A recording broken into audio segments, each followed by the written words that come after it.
कि भगवान गणेश जी का जो स्वरूप है, शिव महापुराण कह रही है जो गणेश जी का स्वरूप है, वो स्वरूप किस ओर होना चाहिए। बहुत ध्यान से सुनिएगा हमारा, कथा ना छूटे आप। घर के दरवाजे पर अगर हम गणेश जी की मूर्ति, गणेश जी का फोटो, गणेश जी का टाइल्स बाहर की ओर लगा रहे हैं, तो जाते समय गणेश जी का जो पृष्ठभाग है, पीठ है, वो पीछे कीजिए। एक शिव महापुराण में आपको पहले एक प्रसंग सुनाया है, सभी लोगों को ज्ञात होगा कि भगवान के सम्मुख में धर्म है और भगवान के पीछे अधर्म का निवास। महाराज,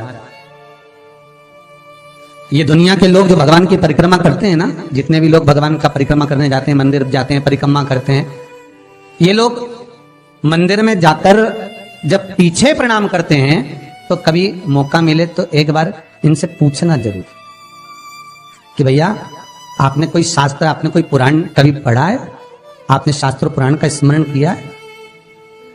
हमारा कोई शास्त्र, कोई पुराण, कोई वेद यह वर्णन नहीं करता कि मंदिर के पीछे हम प्रणाम करें, हम मंदिर के पीछे नमन करें, हमारा शास्त्र वेद वर्णन नहीं करता। और देखे तो लक्ष्मी ने कहा, प्रभु जब गणेश जी के सम्मुख में रिद्धि सिद्धि, श्री, तुष्टि, पुष्टि, शुभ लाभ, सारे धन देने वाले, संपदा देने वाले जब गणेश जी के अग्रण्य रहेंगे तो पीछे बिठाने में क्या दिक्कत है? आप बर दे दो। भगवान विष्णु ने तथास्तु कह दिया। दरिद्रता दुख, तुम्हें बर देता हूं कि तुम गणेश जी के पृष्ठभाग में विराजमान होगे। इसलिए निवेदन है, मंदिर में नहीं, घर के अंदर, घर में जहां सबसे आगे फ्रंट में गणेश जी की टाइल्स, गणेश जी की मूर्ति, गणेश जी का फोटो प्रथम भाग में बिल्कुल बाहर फ्रंट में घर के दरवाजे के नहीं लगाने। क्यों? जब जाओगे तो पृष्ठभाग गणेश जी का तुम्हारे जाते समय पड़ेगा। जीवन में दुख, तकलीफ, कष्ट आते ही रहेंगे।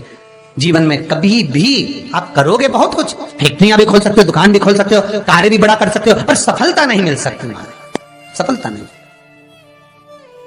और यदि आपके घर में पहले से टाइल्स लगी है, मूर्ति लगी है गणेश जी की, हटा नहीं सकते, तो निवेदन है, एक फोटो गणेश जी का जब बाहर निकलो तो अपने, जब उधर फोटो लगाए तो एक फोटो बाहर जाते समय अंदर की ओर मुख करके लगा दीजिए, उससे वो दोष समाप्त हो जाता है।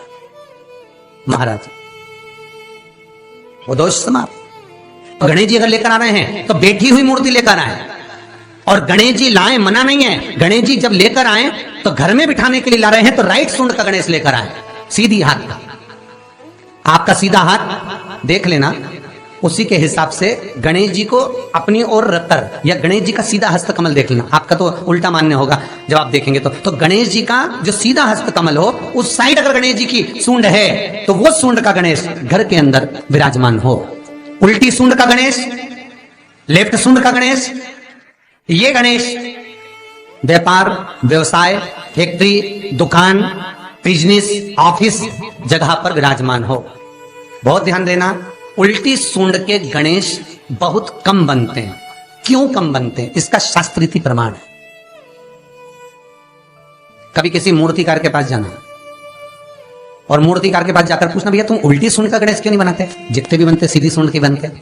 कभी पूछना उससे, वो बताएगा कि उल्टी सूंड के अगर गणेश जी बनाए, 50 गणेश जी अगर उल्टी सूंड के बनाए हैं तो उसमें से कम 30 गणेश जी अपने आप टूट जाते हैं या बिगड़ जाते हैं। शास्त्र रीति है।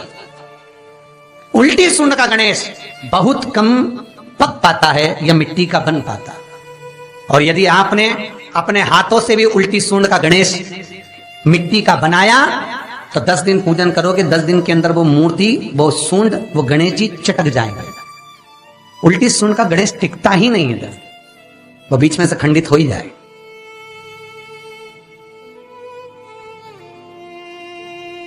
वो तो स्वयं गणेश जी कृपा करें, स्वयं विनायक कृपा करें और उल्टी सूंड के गणेश जी अपने को मिल जाएं और वो गणेश जी हमारे घर में आ जाएं तो वो फिर नहीं चलता। सीधी सूंड के गणेश जी को मनाने के लिए महाराज मंत्र की 50 माला करना पड़ती है, तो समझ लो सीधी उल्टी सूंड के गणेश जी को मनाने के लिए मात्र 5 माला में भगवान गणेश प्रसन्न हो जाते हैं। अर्थात उल्टी सूंड का गणेश शीघ्र प्रसन्न होता है।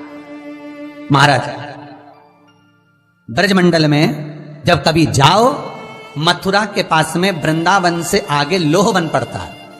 कौन सा वन है? लोहवन। वृंदावन से कुछ थोड़ी दूरी पर लोहवन है। उस लोहवन में जाना, जैसे निकुंज वन में गए, भांडेर वन में गए, आप लोग कई बार दर्शन करने गए होंगे, तो लोहवन में जाना और लोहवन में जाकर थोड़ा सा सरसों का तेल लेकर अपने ऊपर से 21 बार उतार कर लोहवन में भगवान शिव का स्मरण कर कर, यमुना का स्मरण कर कर, विष्णु और कृष्ण का स्मरण कर कर, वो तेल सामने एक मूर्ति मिलेगी जिसका शीश नहीं होगा, उस मूर्ति पर चढ़ा देना। इसका भी चरित्र शिव महापुराण में आता है महाराज, इसका भी व्याख्यान आता है उस मूर्ति का है। लोहवन ब्रजमंडल में लोहवन का व्याख्यान स्कंद पुराण में भी है। आप मेहनत कर रहे हो, फल नहीं मिल रहा, आप दुकान खोल रहे हो, चल नहीं रही है, आपका चित्तवृत्ति, आपके जीवन में सफलता आ ही नहीं रही, तो कहीं मत जाइए। आपके जीवन में 25 बार अंगूठी बदल के देख लिया, कभी पुखराज पहन लेते, कभी मोती पहन लेते, कभी नीलम पहन लेते, कभी कोई महाराज ने कहा तो ये कर लिया, कभी कोई महाराज बोला तो ये कर लिया, फल नहीं मिले, कहीं मत जाओ, कुछ मत पहनो, उसकी शरण में जाओ, उसकी शरण। लोहवन पहुंच जाओ, वृंदावन से 4-5 किलोमीटर की दूरी। रिक्शे वाले से बोलो कि वो लेके जाएगा, 5 रुपए लेता है।